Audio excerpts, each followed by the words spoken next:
Today, we're going to be talking about something that is a little uncomfortable for many of us, and that is hospice. Veterans at the end of their lives, if they have an end of life experience of a disease or some kind of a diagnosis where they have a certain amount of time left to live, and it's known and it's being managed by a doctor, can be referred to hospice. The word hospice originates from hospitality. We also get hospital from that. And hospitality is a warm, inviting word. It's where you take in others out of compassion. And so hospice has that origin where we take in others out of a sense of compassion, where we walk alongside of another when they are in need of compassion. We are fortunate enough today also to be joined by two individuals, a volunteer coordinator and a social worker, who are employed at one of the hospices that are available across the nation. This one is Mayo Clinic's Hospice. It is a nonprofit hospice, and volunteers play a major portion in hospice care. And for veterans that could be having a more different end of life experience based upon their military experience, volunteers, or more specifically, volunteers that are also veterans, are very impactful. So please join me as we do a little bit of deep diving into end of life care for veterans. Now, veterans at end of life sometimes can have a different experience based upon their military experience. And so there is a program within the medical world called hospice that can help veterans in their end of life process. And today we have two individuals that took some time out of their day, Amy and Laura. I thank you for being present and wanting to share more about veterans and their end of life experiences, as well as give us an overview of hospice. And so Amy Stepflug is a volunteer coordinator with hospice. And can you tell me a little bit, Amy, about what your work does and maybe how you tie veterans into working with other veterans?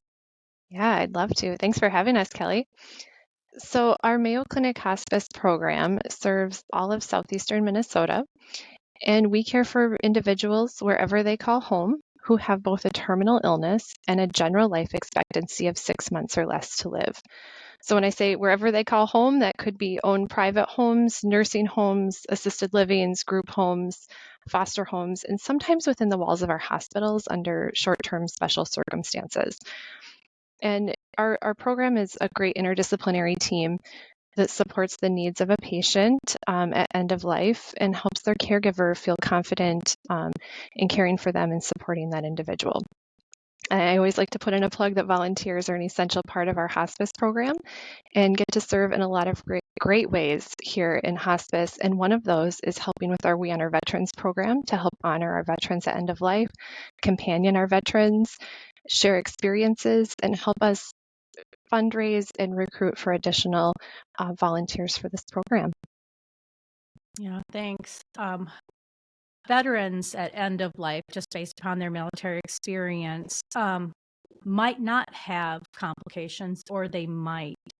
There's a variety of experience or things that they have had happen to them or that they have done that can really complicate that.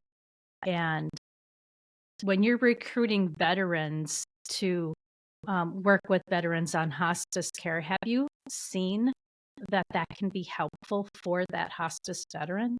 Absolutely. Anytime a person can serve and give back to their community, there's definitely a reward there and that warm, fuzzy feeling. We've heard a lot of veterans say it's quite an honor to get to be present with someone who served before them and get to honor and thank that person for their service. and get to be a part of that journey, as well as meeting other veterans with that similar experience, and a good camaraderie is created. Yeah. Do they get to visit them? Do they talk to them on the phone? So if I was a veteran and I'm like, I want to go visit end of life veterans, how do I make that happen? You can contact me. I bet Kelly can add our link to apply to be a volunteer to this podcast. Oh, yeah. And it's also in this PowerPoint too that I'd sent. Um, and yeah, absolutely. We go out to families' homes and visit, like I said, wherever that may be across southeastern Minnesota, and visit with them, spend time with them, companion them, whatever's appropriate in that visit. And if people have more specific questions about that, I'm always welcome to those. Yeah, There's but the link. there's the information you were talking about, so they Yeah. can call you on the phone at 5. Okay. Email there, or individuals can just apply right there too to volunteer. Oh, so there's a link that you just go to volunteer.mayoclinic.org and you That's can it. fill out the application. Yeah, Easy and that's peasy. Yep, and they can select southeastern Minnesota if they're within our southeastern Minnesota region. Okay. And Mayo Clinic Hospice does have programs in southwest Minnesota, southwest Wisconsin, and northwest Wisconsin. And so there's a lot of volunteer Northwest opportunities Wisconsin? available across Minnesota and Wisconsin, both for general hospice and for this We Honor Veterans program. Okay. I'm going to go back to the beginning of the slide program. And for those that are listening and not able to see this, there's just some information and we'll talk about it on the slides. And so one of the things that we know that hospices do, not all of them, but your hospice does the We Honor Veterans program. And Laura and Amy, can you tell us, our listeners, a little bit about that? Yeah, so the We Honor Veterans program was started as a partnership between the Veterans Administration and the National Hospice and Palliative Care organizations as a way to help connect veterans back to the VA if there's certain coverages that might be available to them and other resources, as well as recognizing that at end of life, everyone is reflecting on their life and what they did, what's happened, and looking for ways to build legacy and connect with family. So the We Honor Veterans program is a great way to do that for our patients who served in the military.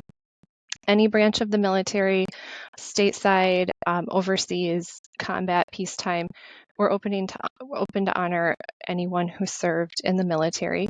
And it's just a really simple and humble thank you for their service. Any member of our hospice team can complete this pinning ceremony, as we like to call it, with a patient if the patient chooses to accept that. And I'll talk a little bit more about the pinning ceremony as well. But more about the We Honor Veterans program. It's also we belong to this program, and we've proven that we're doing education in our community through podcasts like this and other education at different sites that help care for veterans like VFWs, American Legions, DAVs, and other locations around our community. And we have veteran volunteers supporting our program, and we're honoring our patients with these pinning ceremonies, as I referenced. And if you go to the next slide, I believe you'll see a picture of what that looks like. Let me see if I can get there. We have a packet. We give a few gifts as part of this pinning ceremony. I mentioned it's a really simple and humble thank you for a veteran's service. And any member of our hospice team can do this. If we have a veteran volunteer available, it makes it a lot richer as the person's able to help connect with the patient and their service and offer a salute. But if not, any member of our team can do this. And just thanking that person for their service. And that's really what this boils down to, is just a deep gratitude, recognizing that they took time out of their life to serve our country and helping build some legacy for that family as well. And I think I see a blanket or a quilt. Yeah, that's a pillowcase, actually. Our hospice volunteers make those. And then we have a Mayo Clinic Challenge coin, a pin, and a nice certificate and thank you note as well. And so I'm assuming you just don't show up, award that, give that to them, and then leave. There might be visits, there might be the ceremony, there might be more more involved than just giving somebody the packet. Well, and it's Yeah, really based upon the individual too, because sometimes we Oh. might work with an individual maybe whose time is getting closer to the end of their life. And so we don't want to take a lot of time. This is something that they've said they wanted, their family may want. And so we might do something that very day where the social worker, for example, might go out to the home. I'll take this pin and the coin and the certificate, and really in a very small group in the presence of the patient and their immediate family, I'll present the certificate to them and maybe ask if the patient has anything they want to add or the family, and we can do it in a very private setting without a lot of planning. Other times, we might have patients who are really interested in this and family members, and they may want to invite family members who live far away. So we may plan something a Mm. week or two off and invite more family members, and maybe the family might even arrange to have, cake or something like that, and we go to the home, and maybe even there's been circumstances in the past where we've involved local honor guard, or if they have, like Amy was saying, a veteran hospice or more people. So it's a ceremony that can be as individualized, as private, or as planned out as the patient and family want. Oh. And so, Laura McKibben, you're a social worker in hospice. And so you work with Amy. You work with the team. There's a team in hospice. And do you all work together and have different roles to take care of the veteran? Yep, that's right. And especially from the perspective of the social worker, one of those other tenets of the We Honor Veterans program is also helping the veteran know what kinds of VA benefits they might be entitled to. So Oh. being a part of this We Honor Veterans program, we social workers have also been educated about what benefits the patient might be entitled to, and helping them get connected with those benefits. Because for some patients, maybe they haven't needed to access some of those benefits before, or haven't been eligible for those benefits before, but at end of life that changes for them. And so that's something the social worker and the team can help the veteran patient with as well. There are certain things that I alluded to earlier that veterans might be different than someone who hasn't served in the United States Armed Forces. And how does the team um, facilitate those differences? Yeah, that's a great question. And that's another thing that the We Honor Veterans program has done, is they've provided trainings for us, for the whole team, to be able to know what some of these relevant issues for our veteran patients might be. And the most important thing is to remember that in every case, each individual veteran is different. So everybody has had a different experience, and of course comes to the table with their own unique history. So it's important for us to remember that we can't really generalize that everyone who served is like this, but there are some key indicators. And so many veterans have integrated their experience fully into their lives, and they may not have a lot of second thoughts or a lot of symptoms or any unresolved issues about their military service. Mm. But some veterans have not integrated it fully. And in those cases, the person may have a diagnosis of PTSD that they've carried with them from their service. And along with that comes sometimes higher rates of substance abuse or other mental health conditions like depression or anxiety. And so we need to be really careful to assess for those things on an Mm. individual basis. And then, just like we treat all symptoms at the end of life in a comfort focus, those symptoms are really important to us too. So it's not only important to us that a veteran doesn't have pain, it's physical pain, it's important that they have comfort in terms of anxiety or depression, or if there are things that they feel unresolved about, or feelings of guilt, spiritual crisis. That's part of what the team addresses. And like Amy referred to, we do that in a number of ways through a nursing perspective, social work, our volunteer services, our chaplain who's on the team, and even alternative therapies, massage, music, and we even have home health aides who can help with personal cares. So through all those team members, we really try to address whatever that individual veteran may be experiencing or struggling with. Thank you very much. Amy, is there anything you wanted to add to that? That was I don't know perfect, if you Laura. can, right? Thank you for that, because it is all encompassing what you just talked about. When Amy talked a little bit, she brought up the word legacy, and can you talk a little bit further, either one of you or both of you, about, is legacy important when you are coming to the end of your life? And, what does the team do to help somebody complete their legacy or think about what they're leaving behind? Laura, I know you do this a lot with patients. Sure, yeah. Well, again, it's an individual basis. So it's part of what's nice about doing this work is it's very rewarding because every day is different and all of my patients are different. And there are some people who have thought a lot about the diagnosis they have and that they have limited time left.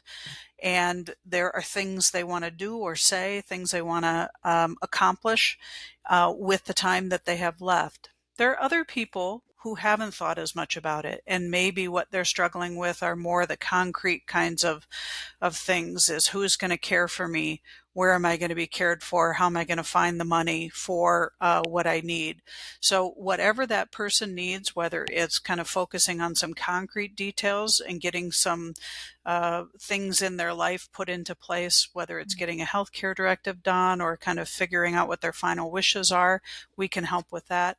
But some people are really wanting to focus on their legacy, and that looks different for different people. For some people, it might be really kind of coming to terms with their military service. Maybe they want to talk with another veteran. Maybe they want to talk with a chaplain.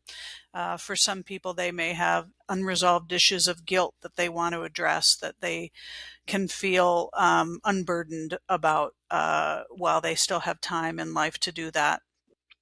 There's other people who legacy might have to do with their family members. What do I want to leave for my children, for my grandchildren? There are people who write letters to family members or have important conversations. And those are all things that we help people do, on an individual basis, whatever's important to that individual.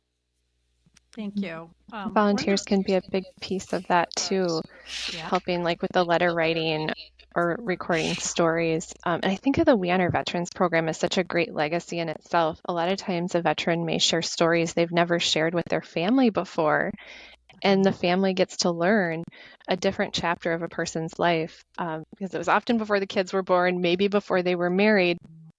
And now there's grandkids and they're getting to hear about a grandparent's experience serving our country, which is a really beautiful experience. And a nice opportunity for photos too. Our team's always welcome to take photos with our patients and family members' devices for them, because that might be the last family photo they get. Mm-hmm.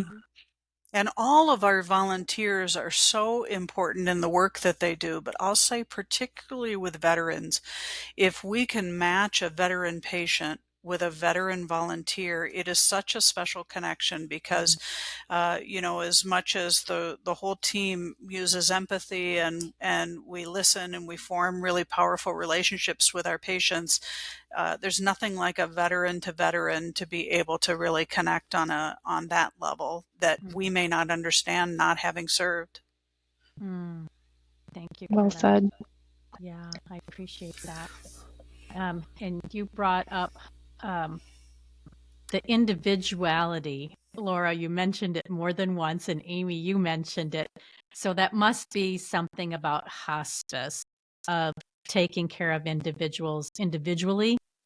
And then there's a variety of disciplines, isn't there, that are in hospice? And are veterans or patients able to pick and choose who's part of their team and who comes visits them? How does that work? Yeah, absolutely. So the basic, so all of those team members that I mentioned before, on the hospice team is a nurse, a social Mhm. worker, a chaplain, a home health aide. We have music therapy, massage Oh, therapy, oh, and we also have ongoing grief support bereavement after the patient passes. oh, So of all those sort of team members, the nurse is really something that all patients have. So all patients who enroll in hospice have a nurse, hospice nurse visiting them. Above and beyond that, all those other things are really based upon what is the patient need, what is the family need, and what do their symptoms indicate. So some patients might have all of those services involved and they benefit from and need all of those services. Other people, sometimes we have people who get enrolled in hospice relatively early and they're pretty independent and they're doing really well and they want to prepare for the future. And so we really like being proactive and getting involved with people early. But if they get involved fairly early, they may not need much more than just the nurse or the social worker helping them initially. And then what we can do is we can add those additional services later on as time goes on and their needs increase. that is wonderful. How does somebody start receiving hospice care? Yeah. The most typical way is that a person's doctor may bring it up to them and may say, Um, it looks like you may be within the last 6 months of your life if you don't um, have aggressive treatments. And at some point, people with your condition may start thinking about hospice, and the physician or other provider might bring it up to the patient. And at that point, hospice can sometimes even provide just an informational visit, just to give information mm, about what we have and mm, let the patient and family choose. But that's not the only way. It's also sometimes we have people who their doctor has never brought it up, but they've had experience with hospice before. Maybe they were involved when a parent received hospice services and they found it really beneficial. And so we've had patients themselves or family members who've mm, called us and brought it up. I think we want to look at hospice right now. So there's a mm, variety of ways. Like Amy mentioned, some of our patients live in nursing homes. So sometimes it might be if they live at a nursing home and there's a nurse there caring for them who knows them really well and feels like, this patient may be starting to get to the point that they would qualify for hospice. So the nursing home might mm. actually make a referral to us after talking with the patient or family and getting their permission. So lots of different ways people can get involved with hospice. And we always encourage people Uh-huh. to proactively discuss hospice. If you or you think your loved one may be nearing end of life and would greatly benefit from increased support, symptom management, and you're no longer interested in going on a curative route of care, bring it up to your physician or a medical team, because it might be very well that you'd qualify for support. And like Laura said, the earlier we can get someone into our service, the more we can help them with, and the better the outcomes, and as we understand that each individual patient goals and needs. Thank you. This is somewhat turned into, and I'm very thankful it did, a really informational session about what is hospice for everyone. And then that hospices are also amply equipped, if you will, with a staff and volunteers to help each person have the kind of end of life experience that they want, it sounds like. And you really get into what that person or that, and then the family member is wanting to. And then you also help them after through bereavement. And so you have staff that help them, the family members afterwards too. That is amazing. Um, Yeah. the We Honor Veteran program, Amy, you talked about is not your program. You're a part of it. Whose program is it? So it lives with the VA, the Veterans Administration, and the Oh. National Hospice and Palliative Care Organization.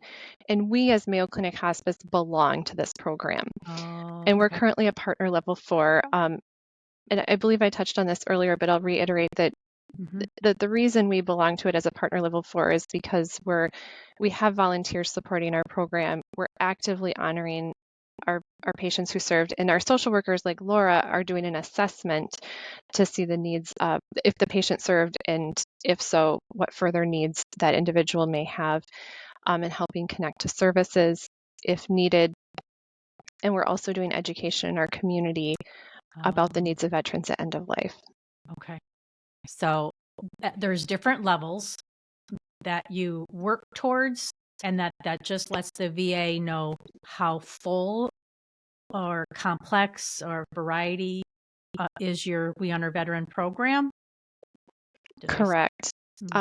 And I believe there are 5 levels to this program. Okay.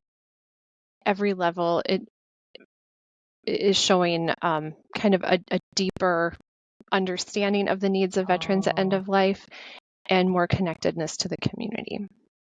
and then the And I training. think some of that, if I remember correctly, when I was originally trained, is because, there are some hospice programs that might be a little smaller, may not may just be beginning on their journey of educating themselves about veterans and veterans' needs and trying to find veteran volunteers, etc.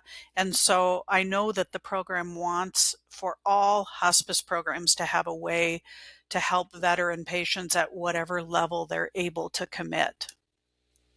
Oh, perfect. Thank you for taking time. I appreciate your experience, your expertise with taking care of veterans and all individuals at end of life. Is there anything before we leave for the day that either one of you would like to share? I would just encourage anyone who's interested in serving hospice to volunteer, whether that be for our veterans program or as a companion volunteer in the grief and bereavement side of our program. And we even offer opportunities within our offices as well, doing some clerical type tasks. I'm always available to talk with people if they have more questions. And if you can put the link to apply in the chat or attached to this, I think that would be great for people, but it's a wonderful experience. And again, for anyone who's driving and on their way to work this morning or coming home from work, tell me again who you are and your phone number. How do they get a hold of you? So we are Mayo Clinic Hospice, and our phone number is 506. Okay. And you serve the southeast quadrant of Minnesota. Correct. But the link to apply to volunteer, you could select different areas of Minnesota, Wisconsin. Okay, thanks. And Laura, do you have any words that you'd like to share before we leave?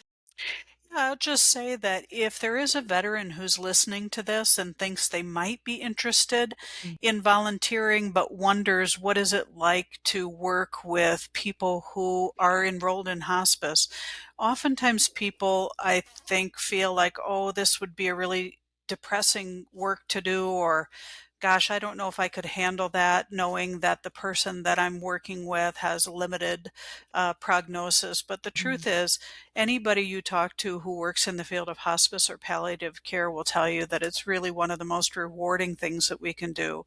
It is kind of scary at first speaking openly about some of these issues, but patients and family members are so grateful, and there's so much that we can do to help them that it actually is very rewarding work, even though we're sometimes dealing with very sad themes. Yeah, thank you. All And right. we Go ahead. provide great support to our volunteers too through training and ongoing consultations. So no one is ever alone with this journey. You're just not sent out into the world No. or to go visit a patient without support and training. Okay, thank you. Thank you again. I hope that this has been helpful for everyone that is listening, and we appreciate your time and we wish you well.